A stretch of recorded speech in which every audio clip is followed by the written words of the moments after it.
ठरलं तर मग 17 मेच्या भागामध्ये आज आपण बघणार आहोत।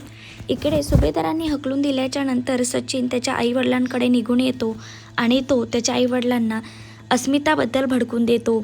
त्यावर त्याचे आईवडील सचिनला म्हणतात, अस्मिता अशी वागू शकत नाही, आमची खात्री आहे तूच नक्की काहीतरी केले असेल। त्यावर सचिन त्याच्या आईवडिलांना म्हणतो, तुम्हाला माहीत आहे मी अस्मितासाठी काय केले नाही, पण तिने मात्र मला धोका दिला आहे। आता मला तिच्यापासून डिवोर्स हवा आहे। हे ऐकताच सचिनच्या आईवडिलांना खूप मोठा धक्का बसतो। त्यावर सचिनचे आईवडील सचिनला समजून सांगण्याचा प्रयत्न करत असतात, पण सचिन मात्र त्या दोघांना जाळ्यात ओढतो। त्या दोघांना म्हणतो, मी आता त्या मुलीसोबत राहू शकत नाही, आता मी डिवोर्स घेणार म्हणजे घेणार। तुम्हाला माहीत आहे मी तिच्यासाठी बाळासाठी अब्रॉडवरून जॉब सोडून आलो।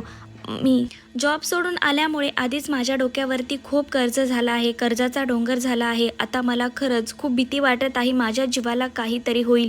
त्यावर त्याचे आईवडील सचिनला धीर देतात आणि म्हणतात, आमच्यानंतर हे घर तुझंच तर आहे, ही बरीचशी प्रॉपर्टी जमा करून ठेवलेली आहे, आमच्यानंतर ही प्रॉपर्टी तुझीच तर आहे। तर सचिन मनातल्या मनात विचार करतो, तुमच्यानंतर काय फायदा, तुम्ही कधी जाणार वर काय माहिती, आत्ता मला प्रॉपर्टीची गरज आहे, मला आत्ताच ते प्रॉपर्टी द्या।